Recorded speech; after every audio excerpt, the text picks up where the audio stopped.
One apologist for Hellenic nationalism, the liberal scholar Platon, arrogantly wrote to Emperor Manuel II, "We, the people whom you command and govern, are Greeks by descent, as our language and educational heritage testify." Such words would have been unthinkable even a century earlier. However, Platon wrote them on the eve of the fall of Constantinople, in which were living people no longer Roman, but rather Greeks, Armenians, Slavs, Arabs, and Italians, in enmity with one another.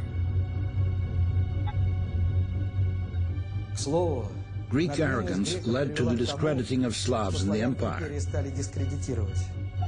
Byzantium thereby estranged the Serbs and Bulgarians, who could have provided real help in the struggle with the Turks. The result was that the peoples of the once united Byzantium began to be at enmity with one another. The West did not miss the chance to take advantage of this new problem.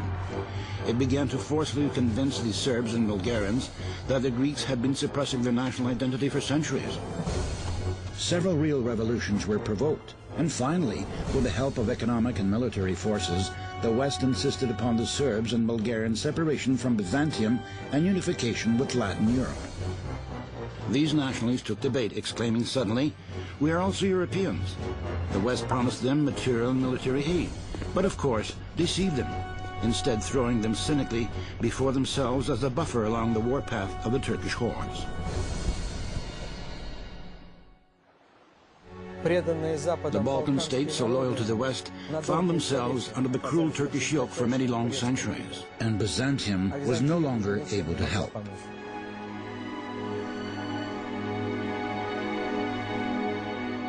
National arrogance thus played a wicked role for the empire.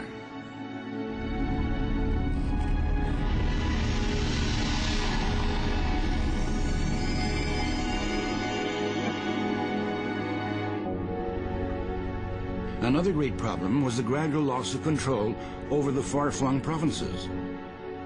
The contrast between the provinces and the satiated wealthy capital, Constantinople, which lived for the most part at the expense of these impoverished areas, became very sharp. At the beginning of the 13th century, the Byzantine writer Mikhail Khoniat wrote to the capital's inhabitants in bitter reproach. "Do not all the riches flow into the city as rivers into the sea? But you do not wish to take a look at the towns around you, who await some fairness from you. You send them one tax collector after another, with brutish teeth, in order to devour their last morsels. You yourselves remain in your city to enjoy your peace and extract the riches."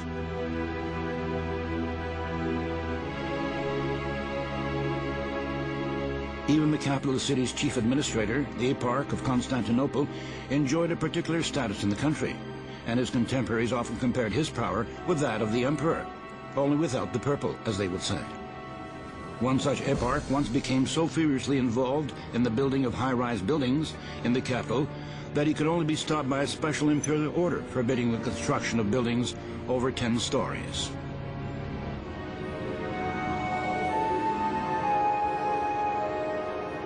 All political, cultural, and social life essentially took place in Constantinople. The government did not wish to notice that a serious imbalance was developing, and the forsaken provinces were becoming more and more decayed. Gradually, the tendency to flee to the center became increasingly marked.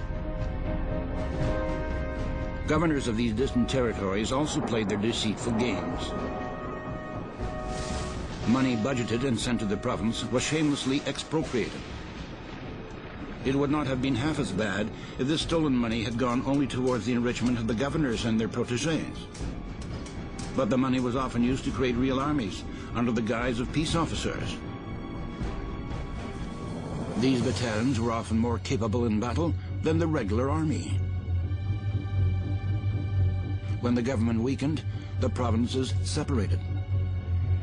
The government watched this process unfold almost helplessly. But the rebellious governors, having freed themselves of central authority, were no longer to remain captivated by their own high hopes. Together with their hapless population, they immediately fell prey to the cruel authority of the non-orthodox. When this happened, the local population was usually destroyed completely, and the region resettled by Turks and Persians. The demographic problem was one of the most serious problems in Byzantium. The empire was gradually inhabited by peoples of a foreign spirit, who firmly supplanted the native Orthodox population. The country's ethnic composition changed visibly. This was, in some ways, an irreversible process, for the birth rate in Byzantium was decreasing. But this was not the worst thing. Something similar had earlier occurred periodically. The catastrophe was that the peoples who were pouring into the empire were no longer becoming Romans, as they once had done, but remained permanently foreign, aggressive, and enemy. Now the newcomers treated Byzantium not as their new homeland, but only as potential property, which should sooner or later come into their own hands.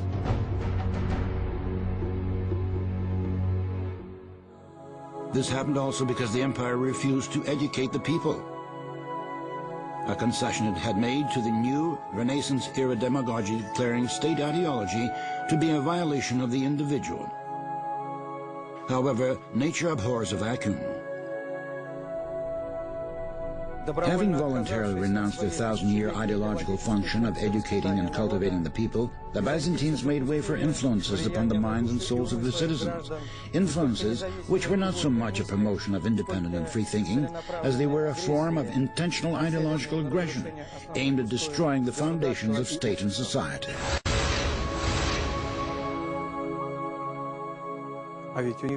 But the Byzantines had amazing, incomparable experience.